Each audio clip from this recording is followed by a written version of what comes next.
Good morning and welcome to day 6. Yes, day 6 of December and of Vlogmas. I'm just getting ready to film a podcast. It's my last knitting and crochet podcast for my other channel for Little Drops of Wonderful of the year. I've done all my show notes. I suddenly remembered yesterday that I had to film it today. So I did all my show notes, I'm all ready. I'm not as organised as I normally am, but I'm gonna get started. Also, can we just say, we put the new tree up. Let me just put the camera around. It is tall. I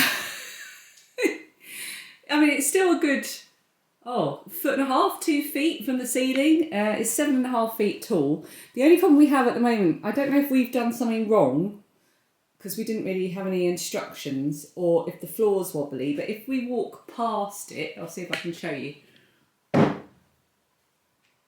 Nothing happens. It's quite wobbly, but I think it might be something we need to do. But otherwise, it's very hard to show you. I mean, it's great. This bottom bit is narrower than our original tree, which is what we wanted, so it fits in this space behind the door next to the sofa. It's the only space we really have to put it. And it's lovely and tall, which sort of makes it more of a tree in the room that you can see from the window and so on. The girls love it. I'm not so sure, but I also don't know where we're going to store it. We might have to use my mum's loft. We'll decorate it tonight. So I'm going to go make myself a cup of tea and get started and film my podcast. Here we go. Hello and welcome to the Little Drops of Wonderful podcast.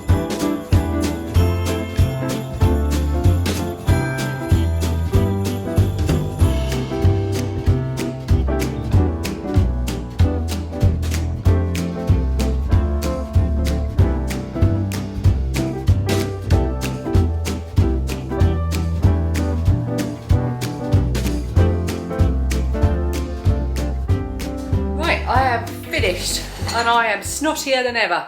Apparently talking a lot about yarn makes you more snotty. So I'm going to put the kettle on, I'm going to make a cup of tea, I'm going to have some leftover birthday cake. We've got a few slices left and it's still okay. And I'm going to get editing. And while I do that, I have got some footage that I filmed yesterday because I knew that today was going to be a lot of me sitting around editing. So I filmed yesterday my end of the year book tag and had a little chat about some other books as well that I've been reading and did a bit of a catch up. It's only about 9 minutes. So whilst I'm editing, you can go and see me in my sparkly jumper yesterday, and I will see you after that. Hello, I'm in my bedroom in front of my fireplace, which you can now see after I did a little clear out earlier in Vlogmas. I realised that I was tagged by lovely Victoria over at What Victoria Read to do the end of the year book tag. And I did think it would be a good thing to do during Vlogmas, and I thought, I could do that today. It's still light, I've got somewhere to sit, I'm a bit snotty, but yeah, what nicer thing to do on a cold day than have a little sit down and have a little chat about books. So the end of the year book tag is 6 questions that you answer, and it's all around books, and I just thought it'd be quite fun. And then I thought I'd just mention a couple of other books that I've been listening to or reading since last I updated you. So the first question in the end of year book tag is, I'm out of breath because I just run up the stairs. Are there any books you started this year that you still need to finish? Yes. Murder at the Vicarage by Agatha Christie. It's the first Miss Marple book. I've got that snotty voice, I do apologise. Yeah, the first Miss Marple book I bought from a charity shop with the intention of having it as my bath book to read in the bath. Unfortunately, I haven't read it in the bath because I keep watching YouTube or scrolling on my phone or something. But I'm about halfway through it, and I am really enjoying it, and I really want to find out how the story turns out and then move on to the next one. So I would love to finish that by the end of the year. Maybe just give myself a couple of hours, one afternoon, sit down, get it finished. Number 2, do you have an autumnal book to transition into at the end of the year? Not autumnal, but around sort of the end of October, November time, every year I start listening or reading A Christmas Carol by Charles Dickens. It's one of my favourite stories of all time. I've got a few versions here which I will show you, but I also love the Audible version, which is read by Hugh Grant. He does such a good job. I've already listened to it twice this year. I listened to it in early November, and I also listened to it with Lilia as we were driving to Leicester to look at one of her university open days. It's only short, I think it's like 3 hours or something, so you can listen to it in the course of a day. And yeah, I just love it. It really puts me in a festive mood. My original copy is this one, which is a Dover thrift edition of A Christmas Carol. It is very well thumbed, a bit battered and bruised, but it will always be my favourite copy. Oh, what have I got here? A bookmark. A handmade bookmark in between the pages. So yeah, I love having my old battered copies that I know I've had myself over years, that I've read and read and read. So this is my original copy. And then one year, my friend Gamer at Tales from Cuckoo Land, who is currently doing Vlogmas as well, sent me a very special Christmas gift, knowing how much I love A Christmas Carol. And it's the full story of A Christmas Carol alongside the handwritten pages that Charles Dickens wrote. I'll show you an example. I've got to show you the outside cover of this as well. If I take the dust cover off, look at that. It's got Charles Dickens' signature and it's all gold. Isn't that beautiful? Just so lovely. So you've got the story on one side, just as normal, and then you've got a print of the handwritten pages that matches on the other. And I love that you can see the crossings out and the reworkings and the... Isn't that amazing? It's a whole different reading experience to be able to read it, or even if I'm listening along, you know, to look at it. It's just wonderful. Sorry if you can still hear banging. They're still doing the bathroom next door. It's not as bad now. They must be on the finishing touches. And then last year or the year before, for my birthday, Dan got me the graphic novel version by, it's several people. It says script adaptation Sean Michael Wilson, pencils Mike Collins, inks David Roach, colouring James O'Freddy, lettering Terry Wiley, design and layout Joe Wheeler and Jenny Placentino, and editor-in-chief Clive Bryant. So lots of people went into this. So I'll just select a page here to show you. So here's the ball, Fezziwig's ball. And I really liked the style of the drawings for this one, because I think there were a couple that I found when I was looking for a graphic novel version. Yeah, it's really, really good. Really nice way to enjoy a favourite story in a different way. So not autumnal, but transitions me. Number 3, is there a new release you're still waiting for? Yes, there's a couple of books that I'm really looking forward to in 2024. Queen Bee by Juno Dawson, which is the prequel to the Her Majesty's Royal Coven books. So we've had 2 books so far in the Her Majesty's Royal Coven series. There is going to be a third, but there's a prequel first, which is about Queen, Anne Boleyn. It's about Anne Boleyn. So I'm really looking forward to that. I listened to I listened to Her Majesty's Royal Coven, and then the follow-up, which was The Shadow Cabinet, on Audible. It was brilliant, and and Dan listened to them as well, and he really enjoyed them. So it was nice that we could then discuss the story. So we're both really looking forward to that. It was read by the girl from Bridgerton, Nicola Coughlan. She was brilliant. She did a fantastic job. So hopefully she'll read that next book as well. And also, as silly as it sounds, I'm really looking forward to the next book by Kate Johnson, which is out in August next year, and it's Hex and Hexability. If you followed me during Vlogtober, you would have seen that I was listening to Hex Appeal and Hex and the City, and I really enjoyed them. So there's a third book coming out, and I'm looking forward to that.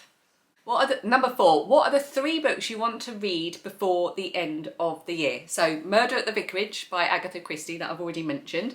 I would also like to finish my one of my current books, which is Daisy Jones and the Six. I'm over halfway through it. I am speeding through it. The way it's written, how brilliant it is, the story, the characters and everything are just really taking me through it really quickly. I am loving this. So I definitely want to finish this by the end of the year and will. And also my read-along book that I'm doing with my friends, Murder on the Christmas Express. Yeah, this will definitely be finished hopefully before Christmas, because we're trying to finish it, read it along around the same pace so that we can talk about it. So I'm going to try and catch up a bit on this later on. So those would be the 3 books I want and will finish by the end of the year. Number 5, is there a book that you think could still shock you and become your favourite book of the year? I don't think so, unless it's going to be one of the 3 I've just said that I want to finish before the end of the year, or I suddenly listen to an absolutely outstanding audiobook that I don't know about yet.